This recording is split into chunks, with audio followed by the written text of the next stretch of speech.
الحمد لله الذي جعل الصوم حسنا لأوليائه وجنة وفتح لهم به أبواب الجنة وعرفهم أن وسيلة الشيطان إلى قلوبهم الشهوات المستكنة وأشهد أن لا إله إلا الله فله الربوبية والألوهية وأشهد أن محمدا عبده ورسوله ففيه القدوة والأسوة والصلاة على سيدنا محمد قائد الخلق وممهد السنة وعلى آله وأصحابه ذوي الأبصار الثاقبة والعقول المرجحة وسلم تسليما كثيرا أما بعد فاتقوا الله أيها المسلمون بصيام رمضان حق صيامه وقوموا لياليه حق قيامه وقد قال تعالى أعوذ بالله من الشيطان الرجيم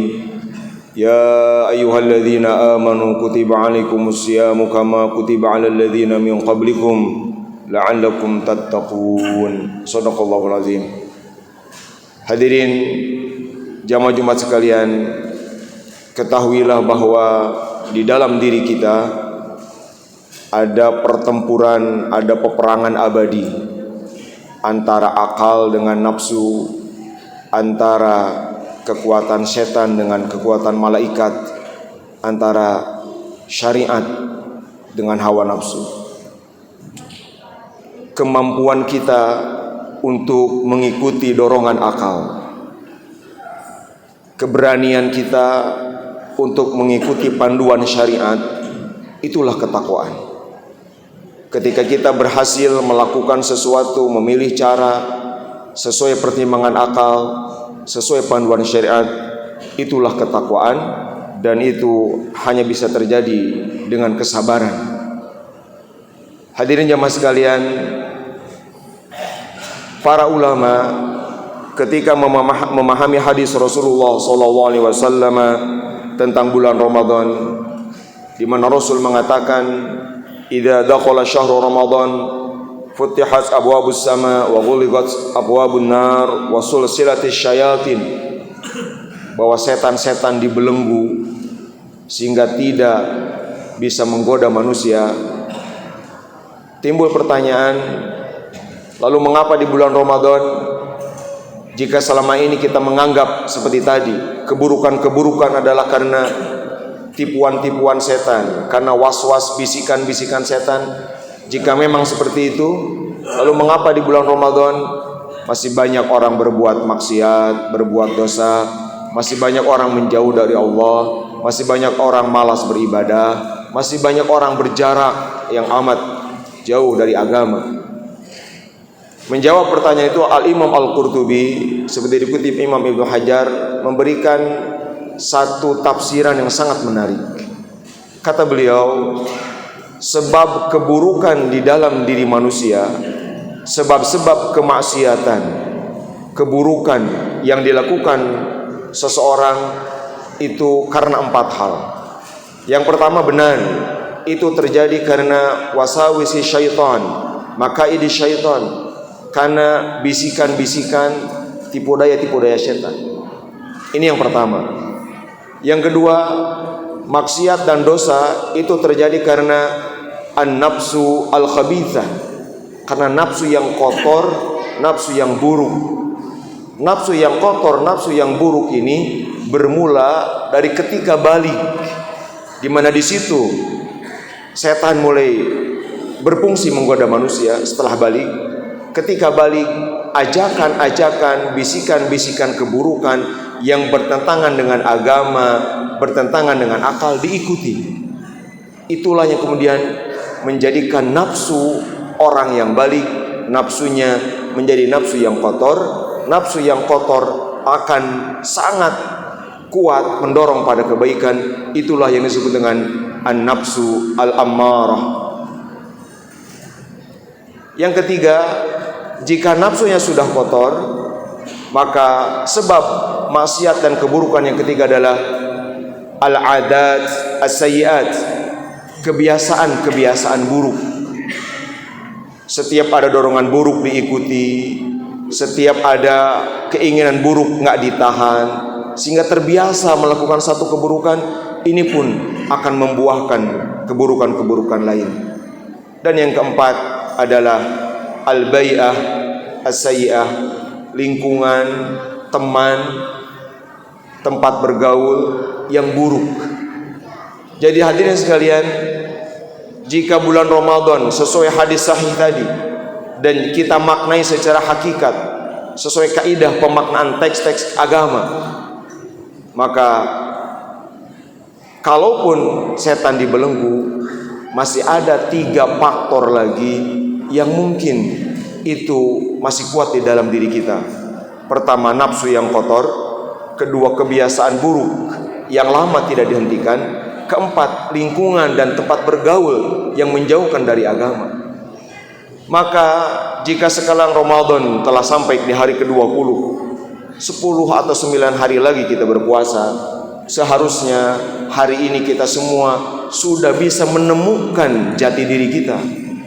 Seharusnya setelah 20 hari Ramadan kita lalui, seharusnya masing-masing kita tahu benar mana perkara-perkara yang itu adalah karakter kita, tabiat kita.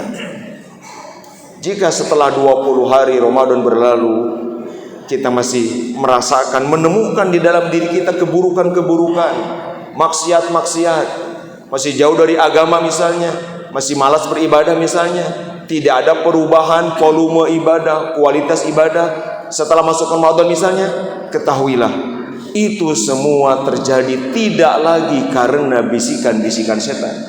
Al-Imam Al-Ghazali menyebut itu sebagai ta'sirat min taswilati syayatin, sebagai bekas dampak dari dulu di luar Ramadan, bisikan, was-was, tipuan-tipuan setan selalu diikuti. Jadi dari sekalian, jika sampai hari ini kita masih menemukan keburukan-keburukan di dalam diri kita, ketahuilah itu adalah informasi mahal, itu adalah informasi berharga tentang keaslian diri kita. Itulah bekal yang sangat penting untuk kita bertaubat kepada Allah Subhanahu wa taala. Karena kita tidak bisa lagi menyalahkan siapapun, tetapi benar-benar kita akan mengatakan, ya Allah, inilah aku yang sesungguhnya, seburuk ini aku, sekurang ini aku. Maka ya Allah, di Ramadan ini ampuni, bersihkan aku. Hadis sekalian, itulah karenanya Ramadan disebut syahrul taubah, syahrul ghufran, bulan taubat. Karena taubat hanya efektif kalau pelakunya tahu kesalahannya. Mungkin di luar Ramadan kita secara gampang mengatakan ini godaan setan, bisikan setan, menyalahkan terus setan. Dan seperti itu memang. Tetapi di Ramadan mau menyalahkan siapa lagi? Mau menuding siapa lagi? Mau mengkambing hitamkan siapa lagi? Di Ramadan Allah stop setan, persis seperti nanti di hadapan Allah disebut dalam surat Al-Qaf, manusia yang tergoda oleh setan akan menghujat setan di hadapan Allah dengan mengatakan, ya Allah, saya dibeginikan karena bisikan-bisikan sosok ini. Apa kata Allah Subhanahu wa taala? La takhtasimu ladayya, kalian tidak perlu berdebat di hadapanku.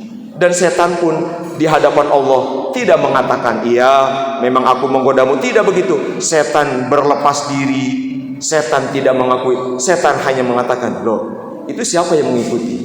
Itu kan pilihan kamu sendiri. Tidak ada di dalam ayat atau hadis yang menceritakan setan bertanggung jawab di hadapan Allah atas godaan-godaannya. Tidak. Setan tidak bertanggung jawab sama sekali. Dia tidak mengakui tindakan itu. Dan di dunia sebelum di akhirat, Allah memberikan pengalaman itu di bulan Ramadan.